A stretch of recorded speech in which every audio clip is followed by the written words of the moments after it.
blessing from God. You must expect a miracle. You have the power of choice. Believe on the Lord Jesus Christ. Welcome to Life Today Live. I'm Randy Robinson. Good to have you here. We are reaching across the pond today. My guest is coming to us from England. And a few years ago, I was knocking about Northern Ireland mainly, and I came across a radio station that was playing some fabulous music, and then they had some great content. So I just listened to the station driving around Northern Ireland and then towards Dublin some, but it was called Premier Christian Radio, and actually you can get the app. I would recommend it, you guys in the States and Canada. Premier Christian Radio app is available, and you can listen to some interesting content. I mean, it's got a lot of great music, but also some interesting programs. Well, one of those programs I will show you here is called, I just botched the title of it. It's called Unbelievable, and it's hosted by Justin Brierly. Justin Brierly is the host of the podcast, the radio show, as well as the Ask NT Write Anything podcast, and he's the theology and apologetics editor for Premier Christian Radio. So he's very much in tune with what's going on, especially there in England, but I think he's got a better beat on things than, frankly, we do here in the States, where we have this tunnel vision of all things America. It's a problem, but Justin, great to have you on Life Today Live. Oh, thank you so much, Randy. It's an absolute privilege to be on with you. So, over here, like I said, we are just notoriously self-absorbed in this country, and I say that because it goes to our news as well. I mean, unless you're out reading the BBC or Sky News or getting outside of our own world, Americans know so little about outside of our borders. Honest to God, it's really sad. Canada, not so bad. They tend to have a little broader perspective. But I'm curious, because one thing we hear is that Europe, England, UK, they are in a post-Christian phase. But you are an apologist and a radio broadcaster over there. What are you seeing as far as the state of the church? Well, I at least am evidence that there is at least one Christian that still exists in the UK, Randy. No, I mean, sometimes, I mean, it's true. We obviously are a very post-Christian country.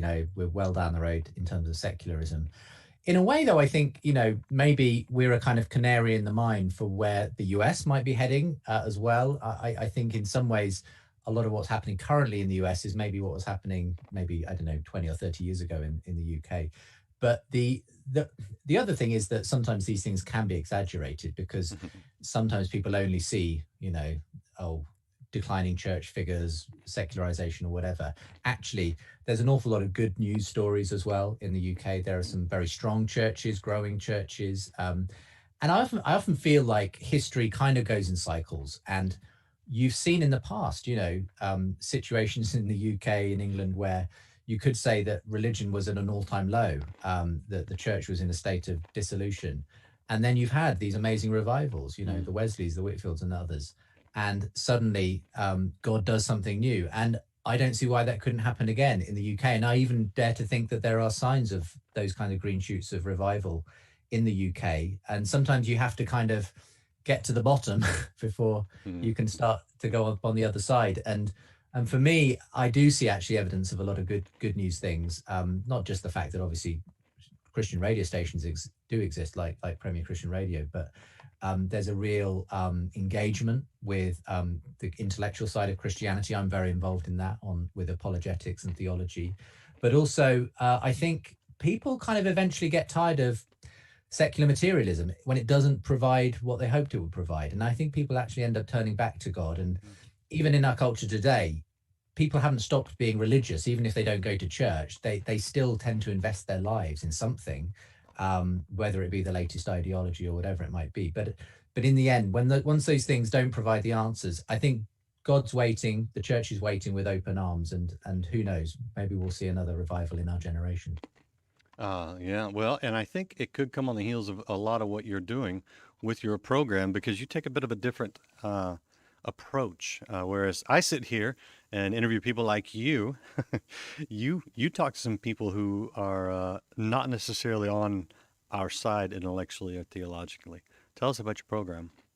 So Unbelievable has been broadcasting here in the UK for over 15 years now. And when I went to the director of our radio station to put the idea to him, it was kind of a crazy idea. I said, what about if we, as a Christian broadcaster, bring in non-Christian skeptics once a week to challenge us on what we believe? And I bring in a good Christian opposite them and I host this discussion.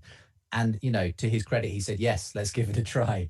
And 15 years later, still broadcasting every Saturday on our radio station. It's called Unbelievable. I sit down with a Christian and a skeptic. They might be an atheist, someone of another faith. Sometimes it's two Christians as well, and we'll debate theological issues where there are differences of opinion as well. But the interesting thing about the show, Randy, is that it's really grown in all kinds of ways that I never imagined when I first proposed it as just a radio slot. It's now a very popular podcast all over the world. A lot of listeners in the US and Canada and other parts of the world.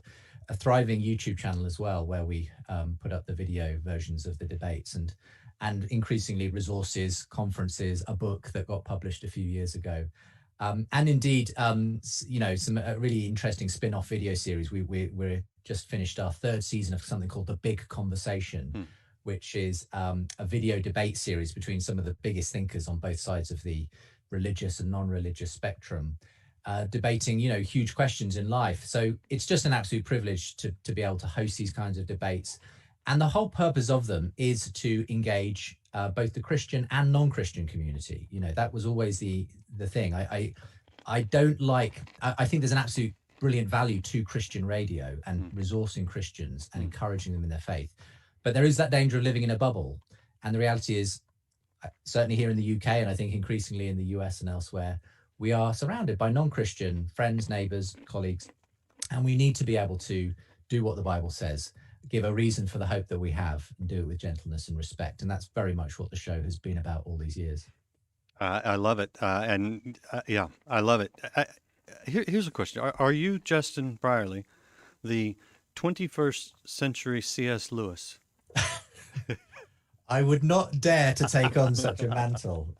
He is one of my intellectual heroes. Yes. And if anyone reads the book, it's full of quotes from C.S. Lewis because he is so eminently quotable. But yeah, I mean, I stand in that tradition. I'll say that much. I hope to make apologetics, the reasonableness of faith, accessible, hopefully in an imaginative, creative way, in the way that Lewis did as well. But I certainly wouldn't ever term myself the 21st century C.S. Lewis. No. There are many who would claim that title before me.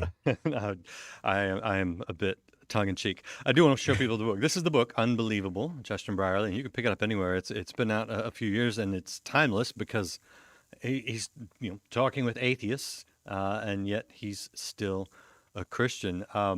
The only thing that isn't timeless is the subtitle, because it should now say, why after 15 years of talking with atheists, I'm still a Christian. Oh, 15 years. The subtitle says, why after 10 years, which shows, the book was published a few years ago now. Well, and you're still talking to atheists and you're still a believer. So evidently not a lot's changed.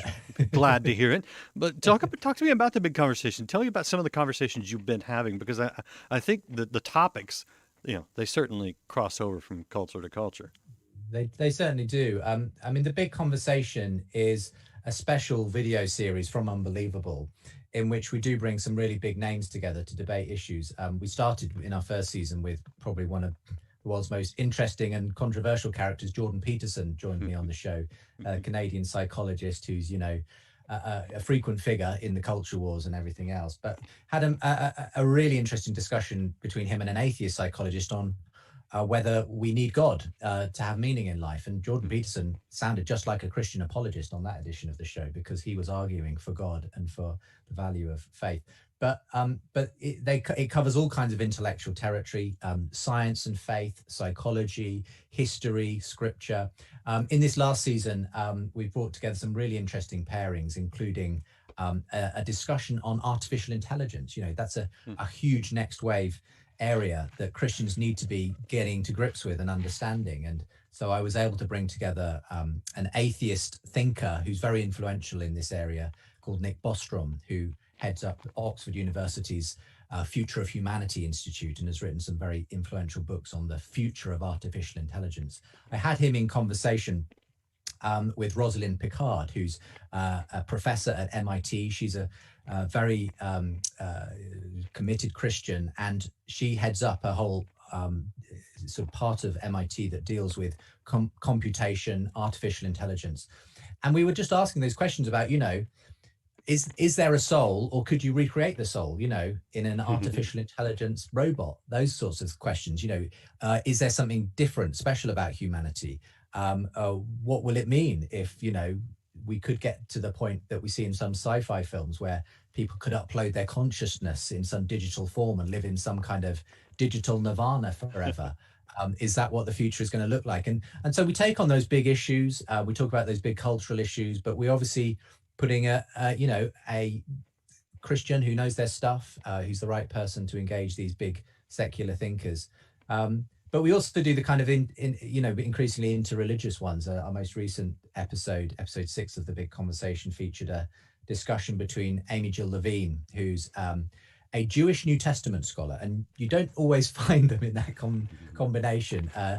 She is not a Christian. She is still Jewish, but she's very invested in understanding and interpreting the New Testament as a Jew, and had her in conversation with a British priest, journalist priest called Giles Fraser, who's written a book on his own re-engagement with his Jewish background. On his father's side, the lineage is Jewish, but his father became a Christian, and Giles Fraser is now an Anglican priest. And that was just a fascinating engagement between them, two people on the intersection, if you like, of Christianity and Judaism, and asking the question, have we forgotten the Jewishness of Jesus? And the answer was yes, essentially, that too often we have actually put on modern categories onto what was, obviously the Christianity in its early days was a part of the Jewish faith, and what we lose in the process of often divorcing it from Judaism. So that was a really interesting show, and there are many more that you can find at thebigconversation.show.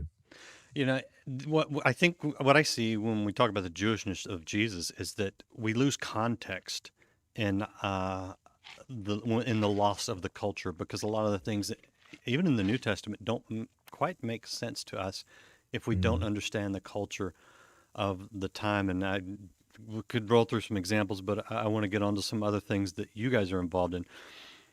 When you talk about engaging the culture, it does require getting into some things that people consider political. And I know that you have touched on several of those issues. What's been your experience? Because my impression, and please correct me if I'm wrong, because again, that darn self-absorbed Americanism creeps in. Do you guys have the freedom to address things that are deemed political when you're addressing them from a Christian or biblical perspective? I think we're seeing very much the same kinds of challenges that you're often seeing in the US on that front. And to that degree, there are certain cultural issues which, you can be in danger of being quote unquote cancelled for if you hold a different perspective to the predominant one in culture. Having said that, I think actually in the UK, there is a tradition of free speech. There is a tradition of being able to differ in opinion. And there have actually been encouraging rulings from even the highest courts in our land when those things have been debated.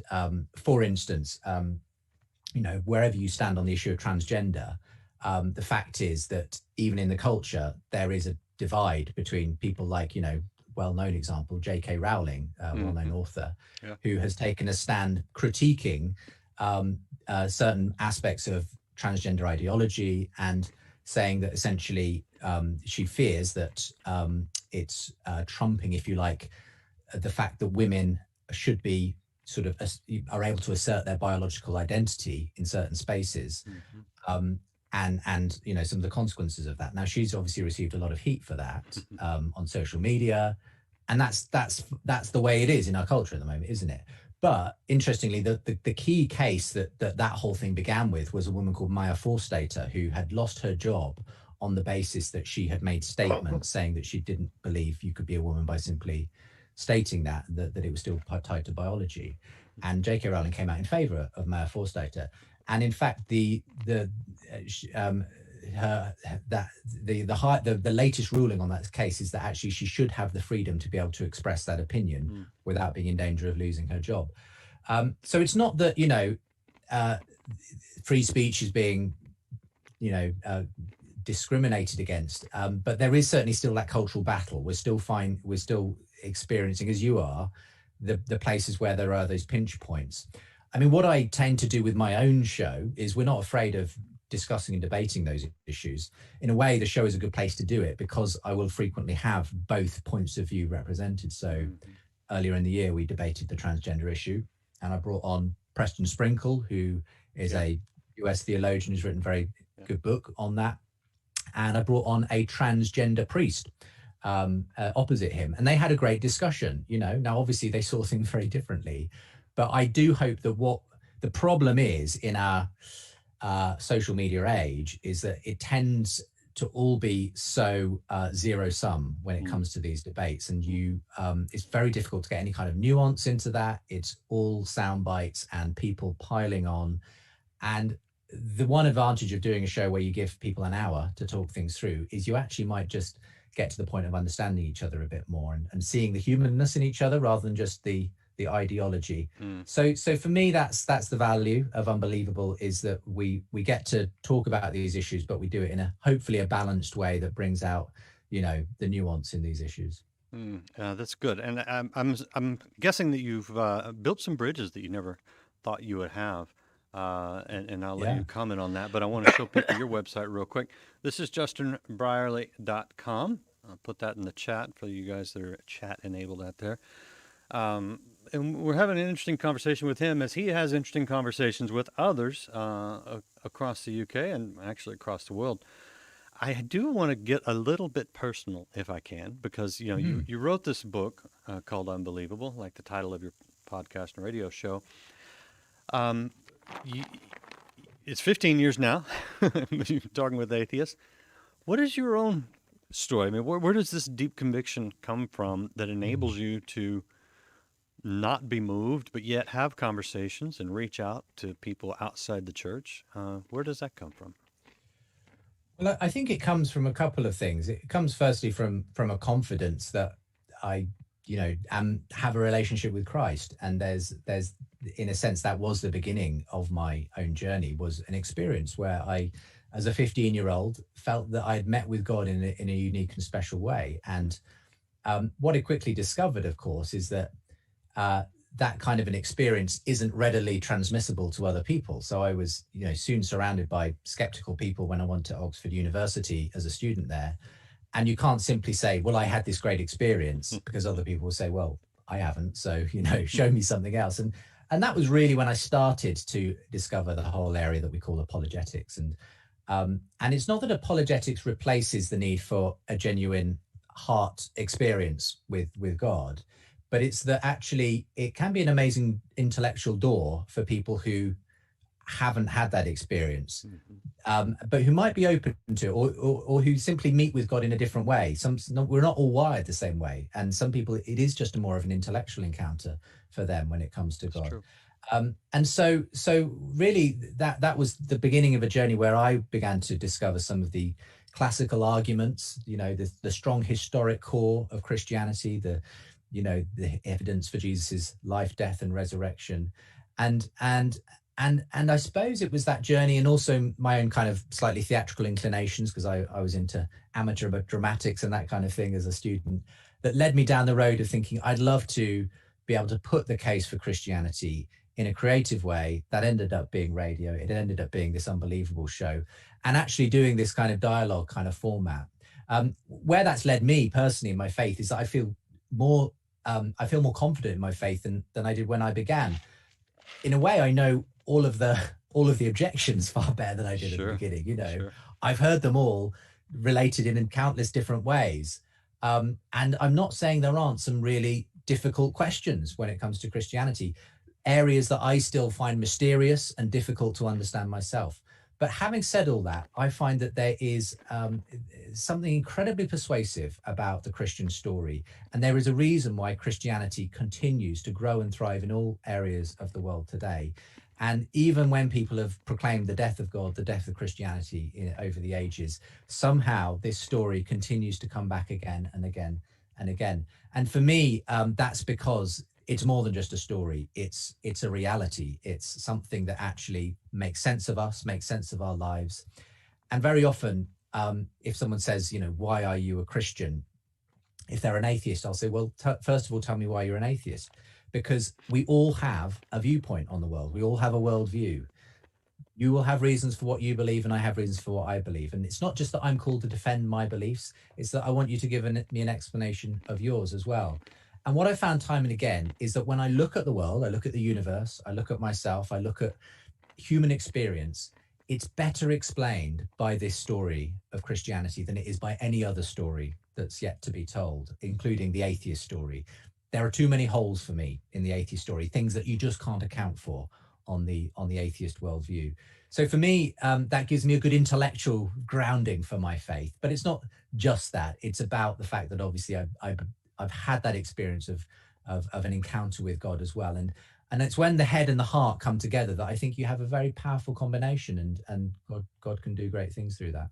Yeah. So if a Christian is talking to someone who claims to be an atheist, or perhaps more intellectually honest, an agnostic, do you think the most powerful argument is sort of the holes argument? Your ideas have more holes than mine, because it's one way of going for it. I think sometimes there is sometimes I think people are very sure of their own perspective. And if you can introduce a little bit of skepticism or even just a bit of humility, that's not a bad thing. Sometimes, as C.S. Lewis has put it, one of the worst things that an atheist can do is to read too many of the wrong books, because, there's always that danger that you'll run into an idea that challenges your worldview. So I think there is a good reason to do that.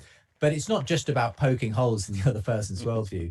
It's also, and this is what Lewis did brilliantly, it's also showing why Christianity makes sense and why you would want it to be true. It in some ways showing people the reasonableness of Christianity, the evidence for faith, is only half the battle. You've got to show that this actually is attractive as well, because at the end of the day, people will often only want what's on offer if your own life seems to reflect something. If the person doing the apologetics is a terribly pompous, arrogant person, they may well walk away because, well, I don't want, if that's what it turns me into. Sure. So it's about everything that we bring to it, and encouraging people to step into this stream, to try this out, and who knows what they'll find waiting for them on the other side. So what has been the reception of those, especially who are not Christians, or even hostile to Christianity, or maybe somewhere in between, when you do these programs, when you reach out and you have these conversations in a respectful way? What's sort of been maybe the relational side of things for you? Well, that's been really interesting, because in a way there are people who have now been tracking the show who are atheist agnostics for years, even decades. And obviously there have been some amazing stories of people for whom unbelievable has been part of their journey towards Christian faith, and that's wonderful. There are other people who, if they haven't become Christians, have at least very much softened in their dogmatic new atheism to being a lot more generous and appreciative of what Christianity has to offer. But what's most interesting, I think, is that for those who've been long-time listeners, they will have heard all the arguments, several times.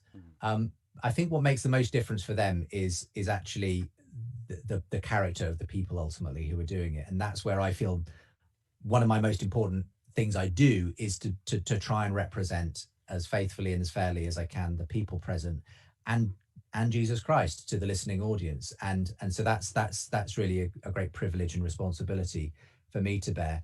And it meant I've made friends with so many non-Christians through the show, lots of people I would count as friends who I've appeared on their podcast. We, go out to the pub or whatever it is.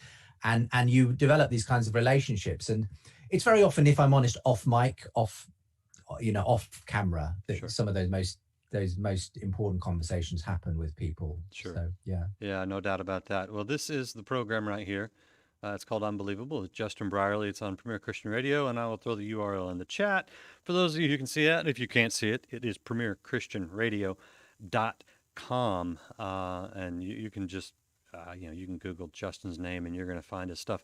Now, you guys have an offer for people that they can take advantage of right now. I want to make sure that we tell our audience about that because it's a nice little gift. Yeah, we've been really privileged to be starting to do a great deal more in the USA in recent years. And although we're a kind of British outfit when it comes to the podcasts and programs we produce, we found there's a really a willing and ready audience in the US where I think nuanced conversations and seeing things from both perspectives is really needed at this moment in our culture. So we've developed a special organization, special ministry in the USA called Premier Insight, which helps to deliver our podcasts and videos and shows and newsletters to people who in the US who would like to be involved and to support us and so on. And there's a website for that. It's premierinsight.org. But right now, we have a free ebook for anyone who'd like it. You just need to sign up at the website and we'll send you the ebook. And it's based off our big conversation shows, actually. One of the best known Christian thinkers in the world is William Lane Craig. And he's well known for advancing some really amazing arguments for God on the basis of Big Bang cosmology, the fine tuning of the universe. And he wrote a special ebook for us, and it's called God's Not Dead. And it's about 3 scientific advances that give us evidence for the existence of a mind behind the universe. It's a really interesting read, and one that any Christian who wants to grow in being able to express and communicate their faith to skeptics will find really valuable. So the place to go to get that ebook is premierinsight.org/God's Not Dead. And I'll say that once more, premierinsight.org/God's Not Dead. Yep, and it looks like that when you land there, so you know you're in the right place. And again, that's in the chat for you guys watching this thing live. And Justin, I'm curious, before I let you go, has there been any conversation that really just maybe changed the way you saw things or surprised you? Or what stands out in 15 years of talking to people who don't see things quite like you and I do? Yeah, gosh, there's so many to choose from. It's really difficult. But I mean, one of the ones that's most memorable from recent years is, and a reminder that apologetics is more than just presenting evidence. It's ultimately someone coming to God is a work of the heart as well. I'll tell you this story. So Peter Atkins is a well-known atheist scientist at Oxford University. He's written many books, but he's well known as being very dismissive of God and religion. I had him in conversation with quite a well-known Christian astrophysicist called Hugh Ross, runs an organization called Reasons to Believe. And they were going back and forth on the evidence for God, the universe, and that kind of thing. And Peter Atkins kept dismissing every single argument that came towards him. And eventually asked him, look, Peter, you've dismissed all of these evidences for God from the universe. What evidence would convince you that God exists? And I said, for instance, if the stars lined up and spelled out, Peter, it's me, God, please believe in me, would you then believe? And he said, well, no, because, it could be advanced alien technology playing a prank on me. And I said, all right, well, what if Jesus appeared to you right here in this room, here and now, and said, Peter, believe in me? And he said, well, no, because, that could just be me having a brain seizure, And I said to him, well, it sounds to me, Peter, like there's absolutely no evidence that could convince you that God exists. I mean, can you think of anything? And he said, well, now you mention it. No, I can't think of anything that could convince me that God exists. And I said to him, well, surely at this point, Peter, it's not more evidence that you're after. You seem to be so wedded to your atheist materialist worldview. There's no evidence that could persuade you out of it. And it was just a lesson for me that sometimes you get to a point where actually what's needed is a change of heart, because some people are so wedded to a particular view. And that's where I think, it's great to have the intellectual arguments, to be able to engage with people, but there has to be a willingness on the other side for them to kind of want what's on offer. And if someone doesn't want what's on offer, God's not going to force them into it. And that's where we have to pray. We have to bring people to God, and pray for something supernatural to happen in the spirit, because this is not just an intellectual battle, it's a spiritual battle. So that's the story I'll leave you with. So you're asking for everyone watching today to pray for Peter Atkins. Is that what I'm Peter hearing? Atkins, yes. Let's pray him into the kingdom. It could happen. It's wonderful. Justin, I appreciate you. I appreciate what you're doing, and I encourage people to check out Premier Christian Radio. It's actually a lot of fun, as well as all the resources that Justin's bringing you. And you'll see the websites going out here. But is there anything I've missed? Anything? I want to make sure I give you the full platform. I think you've done a wonderful job there. Thank you, Randy. But yeah, if anyone wants to listen to the show itself, you don't have to tune in via the radio station. You can get it on podcast, a video. Just search for Unbelievable ? And in your podcast or video player. And yeah, do check out the resource as well. And you'll if you do that, you'll get on our mailing list. We'll send you more details. That's premierinsight.org/godsnotdead. Yep. Wonderful. I appreciate all the resources. Do check it out. Come on, you guys, especially Americans. Get outside the bubble.